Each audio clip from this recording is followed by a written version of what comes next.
Vipi nikikuambia kuwa adui mkubwa wa uzee wako hayuko hospitalini wala kwenye vinasaba, bali amejificha kimya kimya ndani ya jokofu lako? Ndiyo, hapo hapo, pale unapoweka kile chakula ulichokiandaa kwa mapenzi yote, ukifikiri unalisha mwili wako. Kuna vyakula vitano, wasaliti watano wa kila siku ambao wanapopashwa moto tena hupitia mabadiliko ya kikemikali makali kiasi kwamba wanaacha kuwa chakula na kuwa sumu ya polepole kwa seli zako.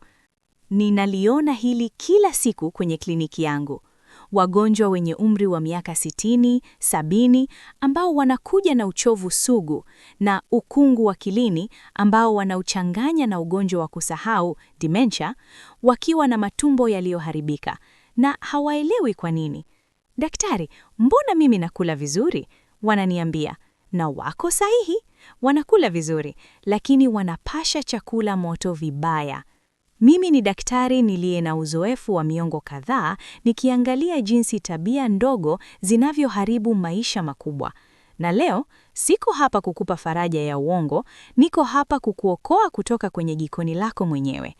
Kulingana na takwimu za kutisha ambazo tunazihusisha na tafiti kutoka mashirika ya kimataifa, idadi kubwa ya watu wenye umri wa zaidi ya miaka 50 hutumia misombo inayosababisha saratani mara kwa mara bila kujua. Bila kujua.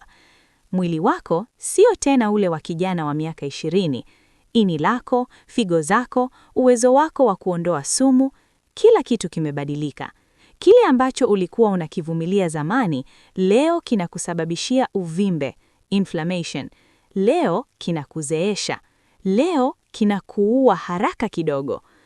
Kabla sijakufunulia orodha hii nyeusi ambayo unapaswa kuikariri kama vile maisha yako yanategemea hiyo, kwa sababu ndivyo ilivyo, nahitaji ujifanyie kitu sasa hivi. Subscribe kwenye chaneli hii na ubonyeze kitufe hicho cha penda. Sio kwa majivuno, ni kwa ajili ya kuishi. Kila wiki ninafichua kile ambacho viwanda vya chakula vinapendelea usikijue. Kama unathamani utimamu wako wa akili na afya yako, washa hiyo kengele. Hutataka kukosa taarifa kuhusu cholesterol iliyooxidizwa nitakayoitoa baadaye. Inatisha. Ushafanya hivyo? Vizuri, tuingie kwenye mada. Chakula cha kwanza ni kwa kejeli alama ya afya, mchicha. Ni mara ngapi nimesikia, daktari, sipotezi chochote, ninapasha moto supu ya mchicha ya Jumapili ili ninywe Jumatano. Nisikilize kwa makini. Usirudie tena kufanya hivi. Mchicha mbichi ni maajabu. Umejaa nitrates. Angalizo, nitrates yenye A. Misombo hii ni baraka kwa mzunguko wako wa damu, inasaidia kutanua mishipa yako ya damu, inadhibiti shinikizo lako ya damu. Ni dhahabu tupu kwa moyo uliozeeka. Lakini, na hapa ndipo kuna mtego wa kufaa, unapouweka mchicha huo ambao tayari umepikwa kwenye mzunguko wa pili wa joto, hasa kwenye microwave au joto kali, kemia nyeusi inatokea. Zile nitrates nzuri zinaharibika, zinageuka kuwa nitrites, na chini ya hali ya asidi ya tumbo lako, nitrites hizo zinageuka kuwa nitrosamini. Unajua nitrosamini ni nini? Ni misombo ambayo mashirika ya kimataifa ya tafiti wa saratani yameainisha kama visababishi wa moja kwa moja wa saratani, carcinogens. Hatuzungumzi labda, tunazungumza kemia tupu. Inahusishwa na saratani ya tumbo, ini na utumbo mpana. Tatizo ni kwamba ni mchakato usioonekana. Supu ina ladha ile ile, inanuka vile vile, lakini katika kiwango cha molekuli umetengeneza sumu.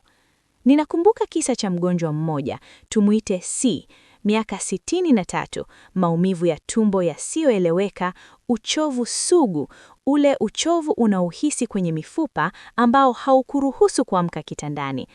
Alikuwa akijipa sumu polepole kwa miaka 3.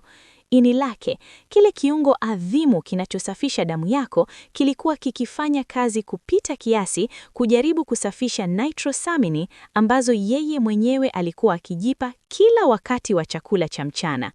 Miaka 3. Tulipoondoa mchicha uliopashwa moto na kusafisha lishe yake, nguvu zilirudi. Haukuwa uzee, mabibi na mabwana, ilikuwa ni sumu. Fikiria kwa sekunde moja. Je, inafaa kuokoa senti chache kwa mchicha uliobaki kisha kutumia maelfu kwenye matibabu ya tumbo? Je, inafaa kwenda kumwona daktari wa saratani kwa sababu tu ya kutotupa supu kidogo? Nataka uwe mkweli kwangu na kwa jamii hii. Niachie kwenye maoni. Je, wewe ni mmoja wa wale wanaohifadhi mboga zilizopikwa ili kuzipasha moto siku inayofuata? Andika ndio au hapana. Sitakuhukumu, lakini nahitaji kujua hali ni mbaya kiasi gani majumbani mwenu. Nawasoma? Sawa, tuendelee. Kwa sababu ikiwa mchicha ulikusumbua, chakula cha pili ni mtego wa kibaolojia ambao umepeleka watu chumba cha dharura wakifikiri walikuwa na kiharusi, kumbe ilikuwa ni kitu walichokula. Ninazungumzia viazi. Hapa hatari siyo ya kikemikali tu, ni ya kibaolojia na ni muuaji wa kimya kimya. Imeshawahi kukutokea au sio? Unapika kitoweo cha viazi au viazi vya kuchemsha. Vinabaki, unaviacha kwenye sufuria katika joto la kawaida ukisubiri vipoe ili uviweke kwenye jokofu. Wakati mwingine masaa 2, masaa 3 yanapita. Wakati mwingine unavifunga kwenye karatasi ya aluminium au aluminium foil na kuviacha hapo. Kosa kubwa. Kosa kubwa sana. Viazi vina mazingira kamili kwa bakteria aitwaye Clostridium botulinum. Ukiviacha vipoe polepole kwenye joto la kawaida, spora za bakteria huyu zinaweza kuamka na kuzaliana. Na nisikilize kwa makini. Microwave haiui kila wakati bakteria huyu wala kuharibu sumu ikiwa tayari imeshaundwa. Botulismu sio utani, ni sumu inayoathiri mishipa ya fahamu au neurotoxin. Inaathiri neva zako, inaweza kusababisha kupooza, kutoona vizuri, ugumu wa kumeza. Nimeona wagonjwa wakifika chumba cha dharura na dalili zilizoonekana kama kiharusi, stroke, na yote yalianza kwa sababu ya viazi vilivyohifadhiwa vibaya na kupashwa moto tena. Pia kuna sababu nyingine, wanga. Unapopika viazi na kuvipoza, wanga hubadilisha muundo wake, inakuwa wanga sugu au resistant starch. Hiyo ni nzuri kwa utumbo kwa nadharia, lakini ukivipasha moto vibaya na ukaviacha nje, unachochea ukuaji mbaya wa bakteria ambao asidi ya tumbo lako, ambayo sio na nguvu tena kama ulipokuwa na miaka 30, haiwezi kupambana nao. Tumbo lako ukiwa na miaka 60 linazalisha asidi ya hydrochloric kidogo. Hiyo ndio ngome ya ulinzi yako. Ukiliwekea mzigo mkubwa wa bakteria kutoka kwenye viazi vya zamani, unakaribisha maambukizi makali. Unaona uzito wa jambo hili? Tunazungumzia maisha yako ya kila siku, kuhusu kile chakula ulichohifadhi jana. Sasa jiandae, kwa sababu chakula cha tatu ni kifungua kinywa kinachopendwa na malioni, na kile nitakachokuambia kukihusu kitabadilisha jinsi unavyoona kikaango chako na kumbukumbu yako. Ndiyo, kumbukumbu yako. Ikiwa umewahi kuhisi kuwa unasahau maneno au unaingia chumbani na hujui ulifuata nini, kuwa makini, kwa sababu unaweza kuwa unakula kisababishi cha uvimbe huo wa ubongo kila asubuhi. Ninazungumzia mayai, lakini sio yai lolote tu. Ninazungumzia yai lililopashwa moto tena. Hapa sayansi iko wazi na inatisha. Yai ni chanzo kizuri cha protini na mafuta yenye afya, lakini protini za yai ni sensitivu sana kwa joto. Unapopika yai, muundo wake hubadilisha, linapoteza asili yake. Hiyo ni kawaida. Lakini unapochukua yai hilo tayari lililopikwa, yai la kuchemsha, la kukaanga, la kuvurugwa, na kuliweka tena kwenye joto, hasa miondizi mikali ya microwave, upotevu wa asili wa pili hutokea, na kibaya zaidi, uoksidishaji wa cholesterol. Sikiliza neno hili, cholesterol iliyooksidishika. Cholesterol kawaida sio mhalifu kama walivyotupaka rangi. Ubongo wako unahitaji cholesterol. Neva zako zimefunikwa na mafuta, lakini cholesterol iliyooksidishika, huyo ni gahadiri wa mishipa ya damu. Unapopasha yai moto, mafuta huoksidishika. Aina hii maalum ya mafuta yaliyoharibika ina uwezo wa kuharibu lubanda mwa mishipa yako ya damu na kutenga uvimbe.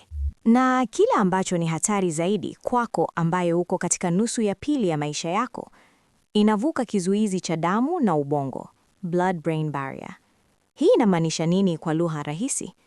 Kuwa misombo hiyo ya sumu inaweza kufika kwenye ubongo wako. Uvimbe wa kudumu katika ubongo haumi, huhisi mchomo, unahisi ukungu, Unahisi uko polepole. Unahisi wepesi wako wa kiakili unaponyoka kati ya vidole vyako. Nilikuwa na mgonjwa, R, mwalimu mstaafu. Familia yake ilihofia kuwa alikuwa na ugonjwa wa Alzheimer wa mapema. Alikuwa amechanganyikiwa, hana hisia. Kumbe, R alikuwa akipika mayai dazani moja Jumapili na kuyapasha moto kila asubuhi ili kuokoa muda. Alikuwa akiushamulia ubongo wake na cholesterol iliyooksidishwa na sulfide ya hydrogen sulfide, ile harufu ya sulfa inayotoka kwenye yai lililopikwa sana. Hiyo pia ni sumu ikizidi, kila siku kwa miaka 4. Baada ya kuacha tabia hiyo na kurudia kula mayai yaliyopikwa hapo hapo, ukungu ulitoweka. Ni ajabu uwezo wa mwili kujikonya unapoacha kuiwekea sumu, au sio? Fikiria hivi, unaokoa muda jikoni, lakini unapunguza miaka ya uwazi wa kiakili kwenye maisha yako. Je, huu ni mabadilishano ya haki? Hapana. Nataka kupumzika kidogo hapa. Tumezungumzia mchicha, viazi na mayai. Nguzo 3 za lishe ambazo zinaporomoka kwa kupashwa moto tena. Lakini bado tuna vyakula viwili vilivyobaki. Na nakuhakikishia, kile cha kuku kitakushangaza kwa sababu kinahusiana na maumivu yako ya viungo. Ndiyo, hayo maumivu unayaita arthritis yanaweza kuwa na chanzo kingine. Ikiwa hadi sasa habari hii inakufumbua macho, nahitaji kujua kuwa tuko pamoja katika hili. Andika namba 3 kwenye maoni ikiwa tayari unaangalia akilini mwako nini utatupa kutoka kwenye jokofu lako leo. Nataka kuona hizo namba 3. Sisi ni jeshi la watu wenye akili wanaochukua udhibiti. Tuendelee na msaliti wa 4. Kuku. Malkia wa protini, msingi wa lishe ya mazoezi. Kuku anapokuwa mbichi na kupikwa ni mzuri sana, lakini protini za kuku ni ngumu, ni minyororo mirefu ya asidi amino. Unapompika kuku, minyororo hiyo hujipanga kwa namna fulani. Unapompoza, inajipanga upya, na unapompasha moto tena. Hapo ndipo janga la kimaumbile linapotokea. Protini zinapitia mabadiliko kiasi kwamba zinakuwa haziwezi kumeng'enyewa na utumbo wako. Mwili wako hautambui kama chakula, unakitambua kama kitu kigeni.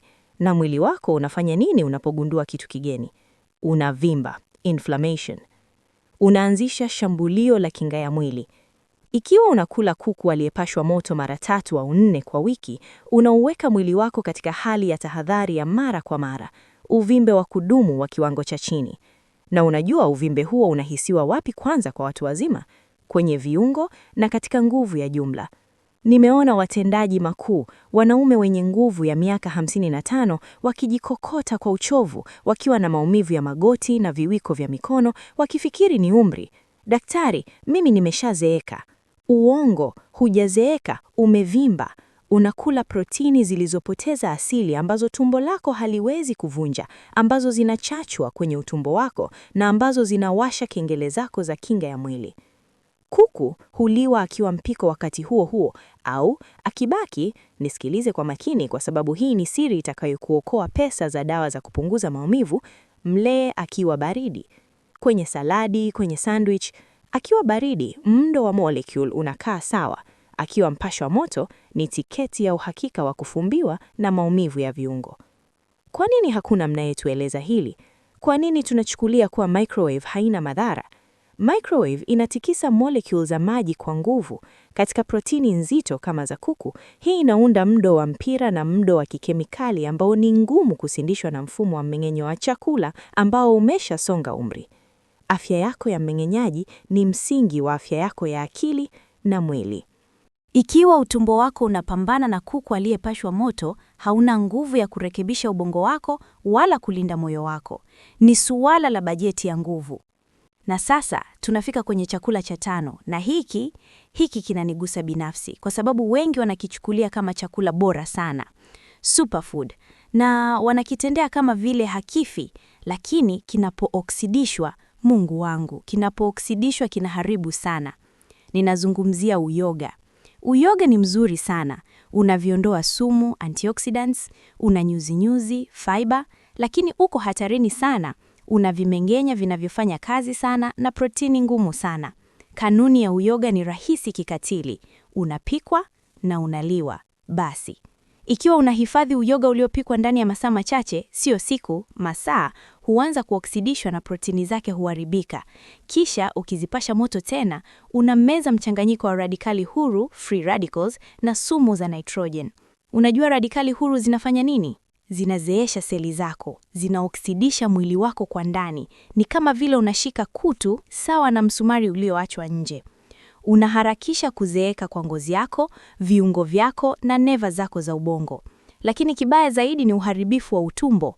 Uyoga uliopashwa moto unaweza kusababisha muwashiko mkubwa kiasi kwamba unachangia utumbo unaovuja. Fikiria kwamba kichunji cha utumbo wako kinajaa matundu madogo sana na kuruhusu sumu kupita kwenye damu yako. Hivyo ndivyo ilivyompata mtaalamu mwenzangu wa lishe. Ndiyo, hata wataalamu wanaingia mtegoni. Alikula uyoga uliopashwa moto kwa ajili ya afya na akaishia na matatizo makubwa ya mmeng'enyo wa chakula. Dawa yake mwenyewe ilikuwa inamwogonjesha. Kwa kuepuka kupasha moto vyakula hivi vitano, sio tu unaepuka maumivu ya tumbo, unalinda DNA yako. Unapunguza mzigo wa sumu ambao mwili wako unapaswa kushughulikia. Unaachilia nguvu ili mwili wako ufanye kile unapaswa kufanya, kukuweka hai, mwenye akili timamu na mwenye nguvu. Dawa ya siku zijazo sio vidonge tu. Dawa ya siku zijazo ni kuacha kujipa sumu na tabia za zamani. Sasa, kwa kuwa unajua hili, utafanya nini? Utaendelea kutumia microwave kama vile hakuna kinachotokea? Nataka uelewa jambo la msingi. Kutunza mwili wako baada ya miaka 50 sio anasa, ni nidhamu. Na nidhamu hii itakuokoa elfu mangi ya dola kwenye dawa ambazo usingezihitaji ikiwa tu ungeacha kula mabaki ya sumu. Mwili wako ndio sehemu pekee ulionayo ya kuishi. Usiuchukulie kama jalala la taka. Ikiwa habari hii imekugusa, ikiwa unahisi umejifunza kitu ambacho kinaweza kubadilisha afya yako kesho asubuhi, na kuomba usubscribe. Sio kwa ajili yangu, bali ili usikose video ijayo ambapo tutazungumzia mafuta ambayo hupaswi kamwe kutumia kupikia. Hilo ni bomu jingine linalosubiri kulipuka. Shiriki video hii na wanao na marafiki zako. Okoa maisha kwa kushiriki ujuzi huu. Mimi ni mshirika wako katika afya. Tuonane katika video ijayo. Jitunze kwa sababu hakuna mtu mwingine atakaye kufanyia hivyo. Lakini subiri, kwa sababu orodha haishii hapo. Ikiwa mafikiri mayai yaliyopashwa moto ni hatari, subiri mpaka ujue chakula cha 4 kwenye orodha yetu. Hiki ni cha kawaida sana jikoni kwetu na kinachukuliwa ulimwenguni kama chenye afya kiasi kwamba yamkini ulikipasha moto wiki hii. Kinaunda uvimbe wa kimya kimya na wa uharibifu katika mwili wako ambao unaweza kuwa unaharakisha mchakato wa kuzeeka haraka kuliko unavyofikiria. Ninazungumzia kuku, protini inayogeuka kuwa adui yako. Niruhusu nikuambie kuhusu Carlos, kisa ambacho kiliniathiri sana. Carlos alikuwa mtendaji mkuu wa miaka 55 aliyekuja kuniona akiwa amekata tamaa.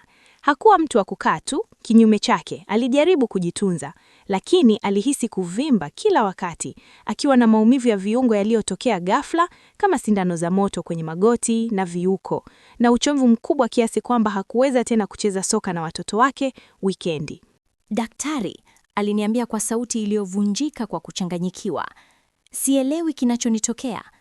Nina lishe yenye nidhamu ya hali ya juu. Kila Jumapili ninapika kiasi kikubwa cha kuku wa kiasili, vifua, mapaja, kila kitu cha ubora wa juu, na ninakipasha moto wiki nzima kama protini yangu kuu. Inawezekanaje nijisikie vibaya zaidi nikila kwa afya kiasi hiki kuliko nilipokuwa nakula vyakula visivyo na afya? Jibu lilikuwa hasa kwenye utaratibu huo ambao alifikiri ulikuwa kamili sana. Na hapa ndipo ninahitaji uweke umakini wako wote, kwa sababu hii ni sayansi, sio uchawi. Kile ambacho Carlos hakujua ni kwamba kuku ana msongamano wa protini wa kipekee sana. Kuku anapopikwa, protini zake huganda na kuchukua umbo maalum. Mpaka hapo, kila kitu kiko sawa. Lakini kuku huyo anapopozwa kwenye jokofu na kisha kupashwa moto mara kwa mara, hasa kwenye microwave ambayo hupasha moto kwa njia isiyo sawa na ya kikatili, protini zake hupitia mabadiliko makali ya kimuundo. Zinageuka kuwa misombo ambayo mfumo wako wa mmeng'enyo hautambui tena kama chakula cha lishe. Tumbo lako ambalo kwa miaka limepoteza kiasi fulani cha asidi na uwezo wa vimengenya, hutazama protini hizi zilizobadilika na kusema, hiki ni nini? Haliwezi kusindika ipasavyo. Misombo hii iliyobadilika inaitwa kitaalamu bidhaa za mwisho za glycation, advanced glycation end products. Fikiria kwamba ni kama gundi yenye kutu ndani ya seli zako. Kila mlo wa kuku aliyepashwa moto aliokula Carlos haukuwa lishe, ilikuwa vita vya kikemikali. Ilianzisha mwitikio mkubwa wa uvimbe wa kudumu. Mfumo wake wa kinga, badala ya kumlinda kutokana na virusi au bakteria, ulikuwa bizi kushambulia protini hiyo ngeni kwenye utumbo wake. Ulizalisha cytokines za uchochezi zilizosafiri kupitia damu yake na kukaa, nadhani wapi? Kwenye viungo vyake. Ndiyo maana magoti yake yalikuwa yanauma. Ndiyo maana alikuwa amechoka.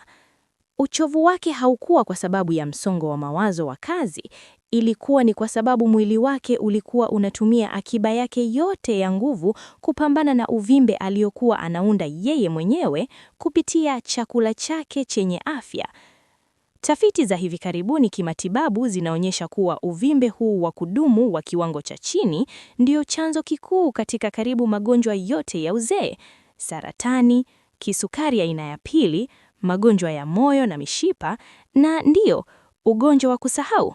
Ni kama kuwa na moto mdogo lakini unauwaka mfululizo nyuma ya mtaa za nyumba yako. Huuoni moto huo, lakini muundo unadhoofika siku baada ya siku. Carlos alikuwa anaupiga mwili wake mabombi ya ishara za hatari mara kwa mara. Baada ya miezi 3 ya kuondoa kuku aliyepashwa moto na kufuata itifaki yangu ya kupinga uvimbe, ambayo ilikuwa ni kula kuku aliyepikiwa hapo hapo au akibaki kumla baridi kwenye saladi, Carlos alirudi akiwa amebadilika kabisa. Daktari aliniambia akiwa anang'aa na rangi usoni ambayo hakuwa nayo awali. Sikujua kuwa inawezekana kujisikia vizuri hivi nikiwa na miaka 55. Nina nguvu zaidi kuliko nilivyokuwa na miaka 35, na mke wake anasema nimerudi kuwa ule mwanamume aliyempenda. Na yote hayo kwa kuacha tu kutumia microwave kwa kuku. Fikiria, ni mara ngapi umejisikia maumivu yasiyoelezeka na kunywa kidole cha maumivu wakati chanzo halisi kilikuwa kwenye sahani yako?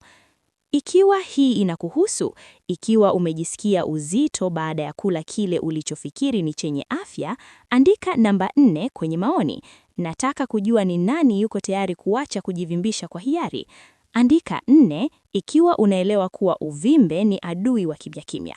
Lakini sasa inakuja chakula cha hila zaidi kwenye orodha yetu. Cha 5 ni kitu ambacho wengi wanakichukulia kama chakula bora, superfood, lakini kinapopashwa moto tena kinakuwa moja ya vitu vyenye sumu zaidi unavyoweza kula. Na najua unacho kwenye joko lako sasa hivi, labda kwenye chombo cha plastiki kikisubiri kuwa chakula chako cha jioni. Chakula namba 5, uyoga. Chakula bora ambacho kinageuka kuwa sumu. Kisa cha Elena, mgonjwa wa miaka 52, kiliniacha bila maneno kabisa. Na sikilizeni hili kwa sababu ni la kushangaza. Elena alikuwa mtaalamu wa lishe. Hapa tulikuwa na mtu ambaye alitakiwa kujua kila kitu kuhusu ulaji unaofaa. Akifika kwenye kliniki yangu na dalili kali za mmeng'enyo ambazo hakuweza kuzielezea. Alikuwa na uvimbe wa tumbo wa kila mara, gesi yenye maumivu na mmeng'enyo ulioonekana kusimama. Daktari, alikiri kwangu kwa aibu, karibu akinong'ona. Ninakula uyoga karibu kila siku. Najua ni nzuri kwa mfumo wa kinga. Ninapika kwa wingi mwishoni mwa wiki, ninakaanga sana na ninaupasha hoto wiki nzima ili kusindikiza chakula changu kwa sababu nilifikiri ilikuwa ni njia rahisi zaidi ya kudumisha lishe yenye viondoa sumu au antioxidants vingi. Elena alikuwa ameanguka kwenye mtego mbaya sana, kutumia maarifa yake kuharibu afya yake bila kujua.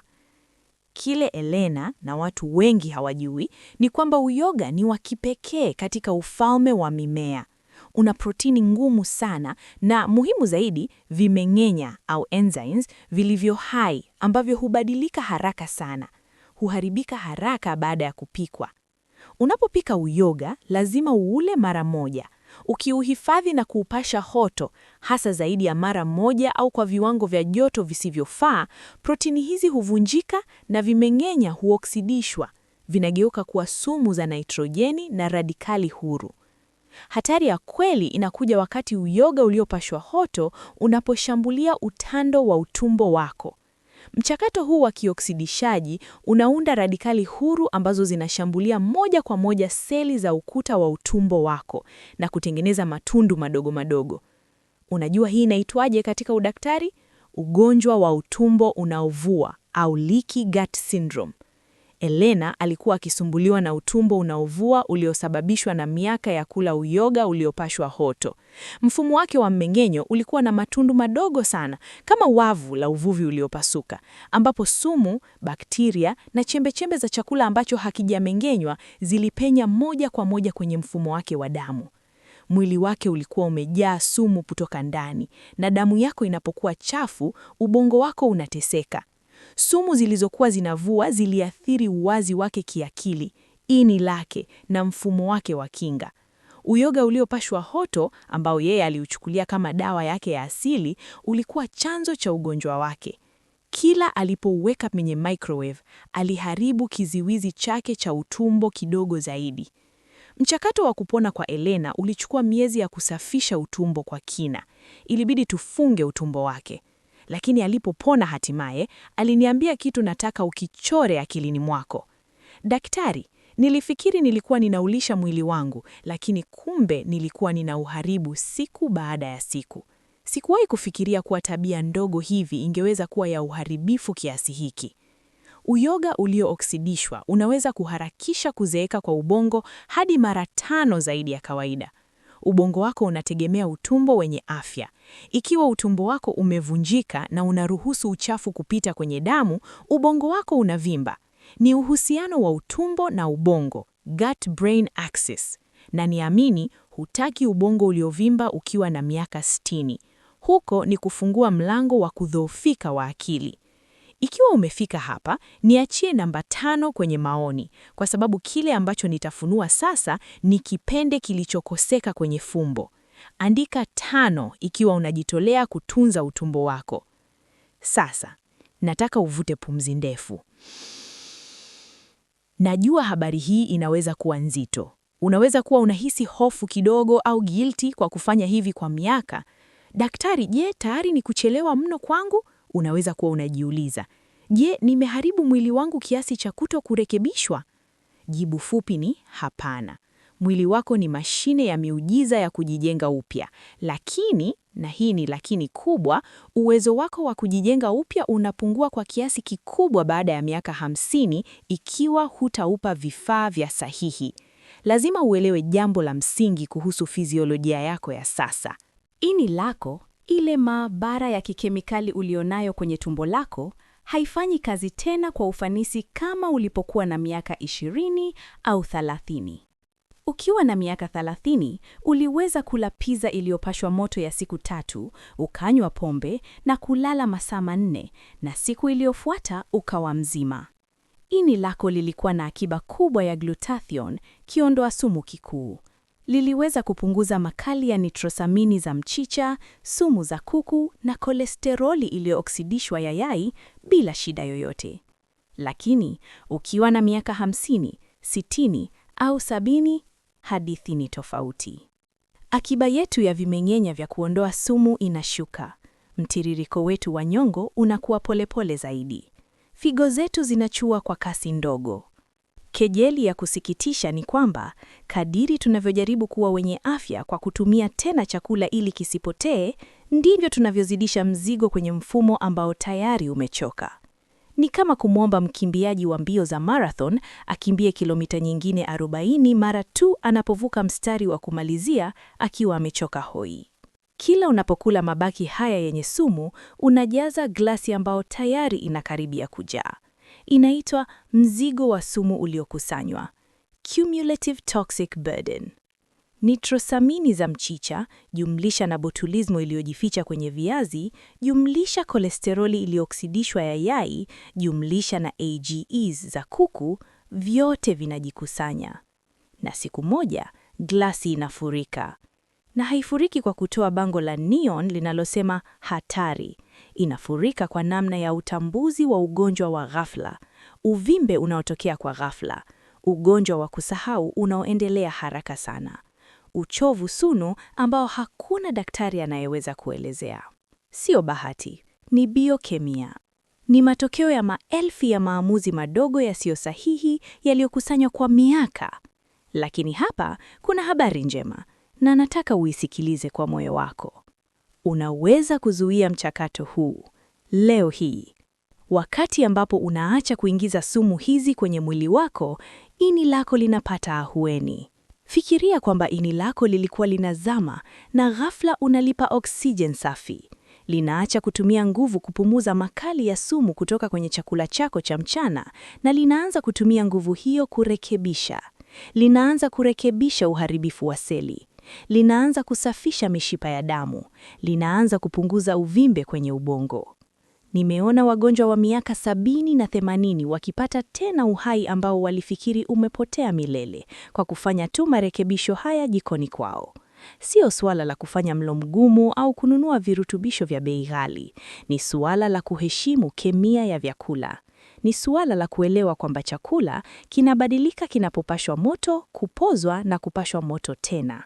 Hakiko tatili, kiko hai, kinachukua hatua, kinaoksidishwa, kinachachua. Hivyo, mpango ni upi?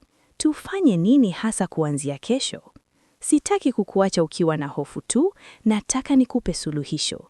Nataka nikupe zana kimatibabu ili jokofu lako liache kuwa chumba cha kuhifadhia maiti za vyakula na lirudi kuwa chanzo cha uzima. Mapendekezo yangu ya kimatibabu yako wazi na bila kuzunguka. Jiandae, kwa sababu katika sehemu inayofuata nitakupa itifaki kamili. Jinsi ya kupika, jinsi ya kuhifadhi na muhimu zaidi, jinsi ya kula ili kuponya uharibifu ambao tayari tumeufanya. Ikiwa video hii imekufumbua macho mpaka sasa, bonyeza like.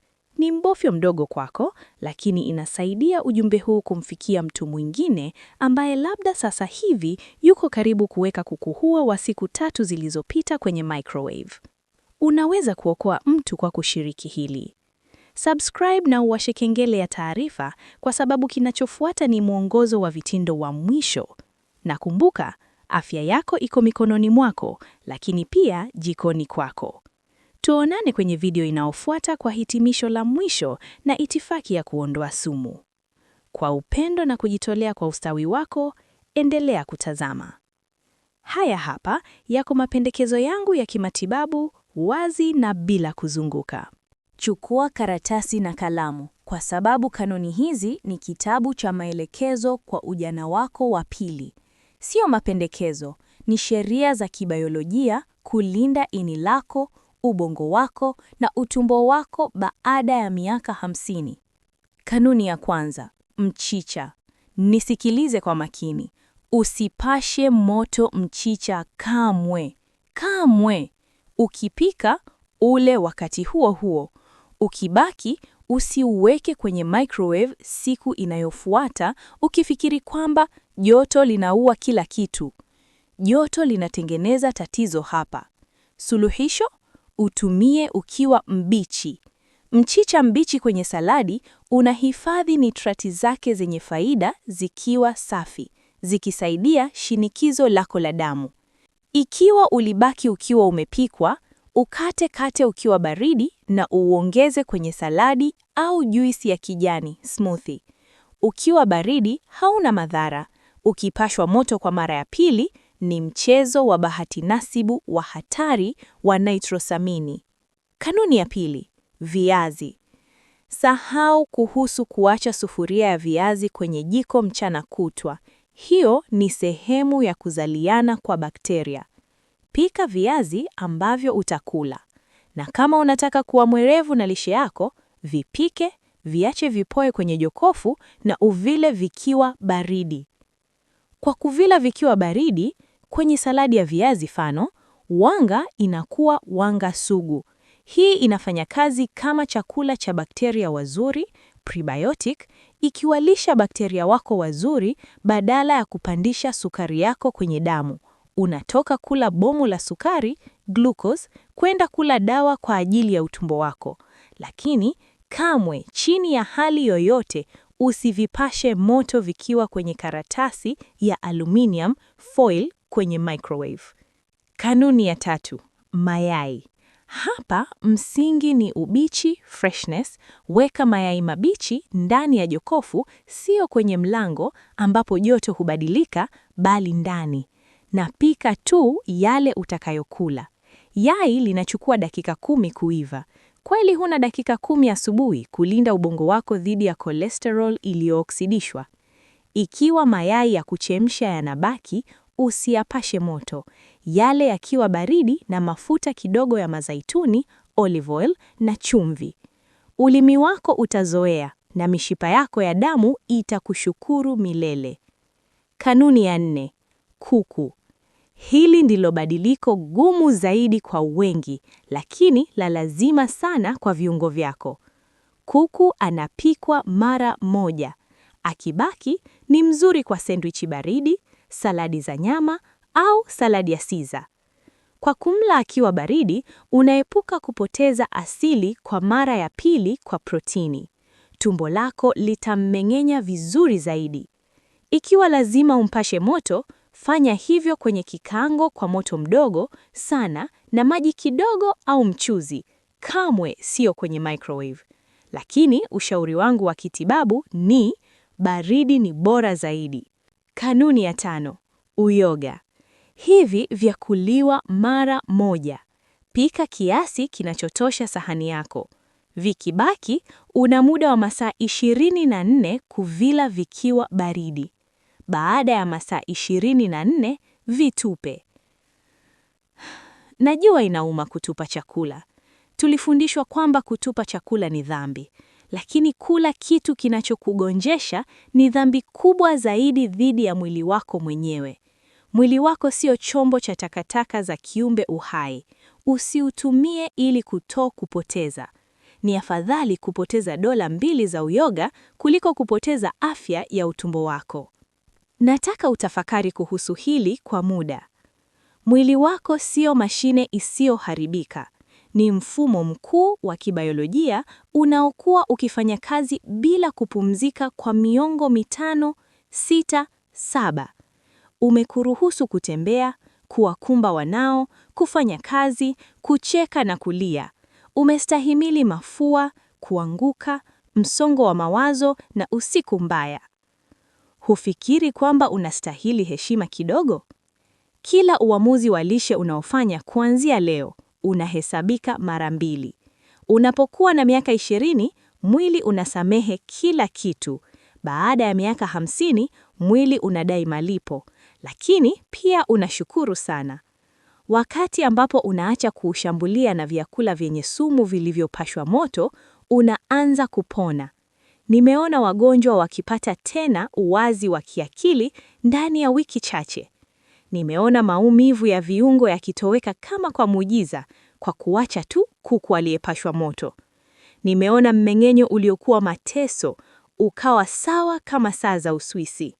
Sikuombi ufanye hivi kwa hofu ya saratani au ugonjwa wa kusahau, dementia. Hofu inalemaza. Na kuomba ufanye hivi kwa mapenzi yako mwenyewe. Ni swala la kuupenda mwili huo uliokulinda maisha yako yote. Ni swala la kutaka kuwepo ukiwa na akili timamu na mwenye nguvu, kuona wajukuu wako wakikua, kufurahia kustaafu kwako, kuishi kwa heshima na bila maumivu. Uzee sio lazima uwe sawa na ugonjwa. Huo ni uongo tuliouziwa. Uzee unaweza kuwa hatua ya hekima na utimilifu, ikiwa tutaondoa mawe kwenye njia. Na mawe haya 5, mchicha, viazi, mayai, kuku na uyoga uliopashwa moto, ni mawe ambayo unaweza kuyaondoa leo hii. Nataka kukuuliza swali la mwisho, na nataka unijibu kwa uaminifu kwenye maoni. Baada ya yote uliojifunza leo, je, unajitolea kutunza hekalu lako? Kama jibu ni ndio, andika kwenye maoni, ninastahili. Andika, ninastahili kwa sababu unastahili afya, unastahili nguvu, unastahili kuishi bila uvimbe. Kwa kuiandika, unafanya mapatano na wewe mwenyewe na jamii hii ya maelfu ya watu wanaotafuta kitu kile kile kama wewe. Na tafadhali, ikiwa video hii imekupa thamani, ikiwa unahisi kwamba habari hii inapaswa kujulikana na kila mtu, ishiriki. Mtumie dada yako, kundi lako la marafiki, iposti kwenye mitandao yako ya kijamii, kwa sababu kuna mamilioni ya watu sasa hivi wanapasha moto ugonjwa wao kwenye microwave bila kujua. Wewe una uwezo wa kuwaonya. Bonyeza like ili mfumo algorithm uelewe kwamba hili ni muhimu. Subscribe na uwashe kengele, kwa sababu katika video ijayo tutazungumzia kitu ulichonacho jikoni kwako. Mafuta yenye afya ambayo yanageuka kuwa plastic ndani ya mishipa yako ya damu yanapopashwa moto. Hutataka kukosa. Afya yako iko mikononi mwako. Kila mlo ni fursa ya kuponya au kuharibu. Uamuzi, rafiki yangu mpendwa, ni wako. Leo inaanza sehemu iliyobaki ya maisha yako yenye afya. Tuonane kwenye video ijayo, wakati tukiendelea na safari yetu kuelekea maisha marefu yenye akili timamu na utimilifu. Kwa upendo na ahadi isiyoyumba kwa ustawi wako. Hadi wakati mwingine.